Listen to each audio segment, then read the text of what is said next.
Karuvannur bank കള്ളപ്പണ കേസിൽ മുൻ മന്ത്രിമാരായ കെ രാധാകൃഷ്ണനും എ.സി. മൊയ്തീനും അടക്കമുള്ള നേതാക്കൾ ഇന്ന് കോടതിയിൽ ഹാജരാകണം. നേരിട്ട് ഹാജരാവാൻ ആവശ്യപ്പെട്ട് രണ്ടാം ഘട്ട കുറ്റപത്രത്തിലെ 28 പ്രതികൾക്കും കലൂർ PMLA കോടതി സമൻസ് നൽകിയിരുന്നു. മെയ് 26-നാണ് കേസിൽ കുറ്റപത്രം സമർപ്പിച്ചത്.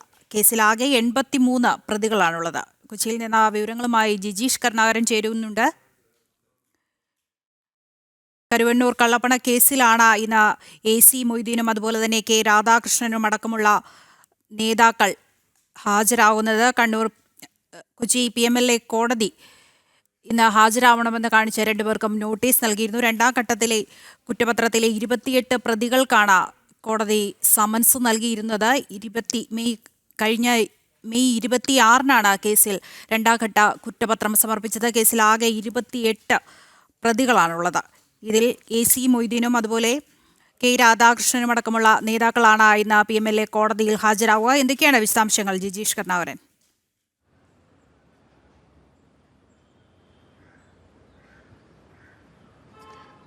ദൃശ്യ CPM-നെ സംബന്ധിച്ചിടത്തോളം വലിയ തോതിൽ പ്രതിരോധത്തിലാക്കിയതായിരുന്നു പാർട്ടിയുടെ സംസ്ഥാന നേതാക്കൾ, ഒപ്പം തന്നെ മുൻ മന്ത്രിമാരെല്ലാം തന്നെ ഉൾപ്പെട്ട കരുവന്നൂർ കേസ്. ആ കേസിൽ ഇന്ന് അവർക്കെല്ലാം നേരിട്ട് ഹാജരാകേണ്ട ഒരു സാഹചര്യം എത്തിയിരിക്കുകയാണ്. അത് മുൻ മന്ത്രിയും മുൻ സ്പീക്കറുമായ കെ രാധാകൃഷ്ണനാണെങ്കിലും മുൻ മന്ത്രി എ.സി. മൊയ്തീൻ അടക്കമുള്ള നേതാക്കൾ, ഒപ്പം തന്നെ പ്രാദേശിക തലത്തിലെ 7ഓളം നേതാക്കളും ഇന്ന് കോടതിയിൽ ഹാജരാകണം. ആകെ 28 പേരാണ് കരുവന്നൂർ സഹകരണ ബാങ്ക് തട്ടിപ്പ് കേസിലെ രണ്ടാം ഘട്ട കുറ്റപത്രത്തിൽ എൻഫോഴ്സ്മെന്റ് ഡയറക്ടറേറ്റിന്റെ നൽകിയിട്ടുള്ള കുറ്റപത്രത്തിൽ പ്രതിയേർക്കപ്പെട്ടുള്ളത്. ഇവരെല്ലാവരും തന്നെ കൃത്യമായി ഈ സാമ്പത്തിക തട്ടിപ്പുകളുടെ ഭാഗമായിട്ടുണ്ട് എന്ന കാര്യമാണ് അന്വേഷണ സംഘം ചൂണ്ടിക്കാണിക്കുന്നത്. കാരണം കരുവന്നൂർ സഹകരണ ബാങ്കിൽ അനധികൃതമായി വായ്പകൾ നിരവധി പേർക്ക് അനുവദിച്ചിട്ടുണ്ട്. അങ്ങനെ ബാങ്കിന് കോടികളുടെ സാമ്പത്തിക നഷ്ടം ഉണ്ടാക്കി. മാത്രമല്ല, പാർട്ടിക്ക് പ്രത്യേകമായി തന്നെ ഇത്തരത്തിൽ സാമ്പത്തിക ഇടപാടുകൾ നടത്തുന്നതിനും തങ്ങൾക്ക് താല്പര്യമുള്ള ആളുകൾക്ക് മാത്രം അധികമായി ലോണുകൾ അനുവദിക്കുന്നതിനും വേണ്ടിയെല്ലാം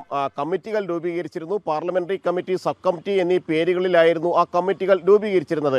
ആ കമ്മിറ്റികൾ എല്ലാം തന്നെ നിയന്ത്രിച്ചിരുന്നത് ജില്ലാ തലത്തിലുള്ള നേതാക്കളായിരുന്നു എന്ന് കണ്ടെത്തുകയും ചെയ്തു. അങ്ങനെ എ.സി. മൊയ്തീൻ ആണെങ്കിലും കെ രാധാകൃഷ്ണൻ ആണെങ്കിലും എല്ലാം തന്നെ കരുവന്നൂർ സാമ്പത്തിക ഇടപാടുകളുടെ അല്ലെങ്കിൽ അവിടെ നടന്നിട്ടുള്ള വലിയ സാമ്പത്തിക നഷ്ടങ്ങളുടെ ഭാഗമായി മാറിയിട്ടുണ്ട് എന്നാണ് അന്വേഷണ സംഘം കണ്ടെത്തിയിട്ടുള്ളത്. അതിൻ്റെ കൂടി അടിസ്ഥാനത്തിലാണ് പ്രധാനപ്പെട്ട നേതാക്കൾ പ്രതിപ്പട്ടികയിലേക്ക് വന്നത്. നേരത്തെ നിരവധി തവണ ഇവരെ ചോദ്യം ചെയ്തിരുന്നു. അത് കെ രാധാകൃഷ്ണനെയാണെങ്കിലും എ.സി. മൊയ്തീനെയാണെങ്കിലും ഒപ്പം തന്നെ മറ്റു പ്രാദേശിക നേതാക്കളെ ആണെങ്കിലും സംഘം ചോദ്യം ചെയ്തു. M.M. വർഗീസ് ഈ കേസിൽ ഉൾപ്പെട്ടിരിക്കുന്ന മറ്റൊരു പ്രധാനപ്പെട്ട പ്രതി എന്ന് പറയുന്നത് മുൻ ജില്ലാ സെക്രട്ടറിയായ M.M. വർഗീസ് ആണ്.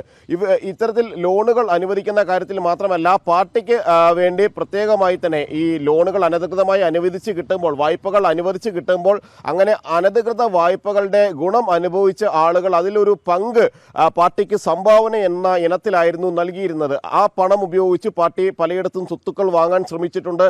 അങ്ങനെ വാങ്ങിയ സ്വത്തുവകകളിൽ ചിലത് എൻഫോഴ്സ്മെന്റ് ഡയറക്ടറേറ്റ് കണ്ടുകെട്ടുകയും സ്വത്തുക്കൾ കണ്ടുകെട്ടുന്ന കടുത്ത നടപടികളിലേക്ക് കടക്കുകയും എല്ലാം ചെയ്തിട്ടുണ്ട്.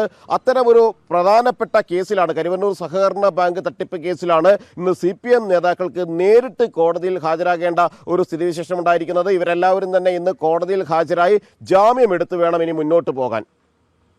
കൊച്ചിയിൽ നിന്ന് ജിജീഷ് കരുണാകരനാണ് വിവരങ്ങൾ നൽകിയത്. കരുവന്നൂർ കള്ളപ്പണ കേസിലാണ് ഇന്ന് കെ രാധാകൃഷ്ണനും എ.സി. മൊയ്തീനും ഹാജരാവാൻ നോട്ടീസ് നൽകിയിരിക്കുന്നത്. കൊച്ചി PMLA കോടതിയാണ് ഇരുവർക്കും സമൻസ് നൽകിയിരുന്നത്. രണ്ടാം ഘട്ട കുറ്റപത്രത്തിന്റെ ഭാഗമായാണ് ഇരുവർക്കും സമൻസ് നൽകിയിരുന്നത്. രണ്ടാം ഘട്ട കുറ്റപത്രത്തിൽ 83 പ്രതികളാണുള്ളത്.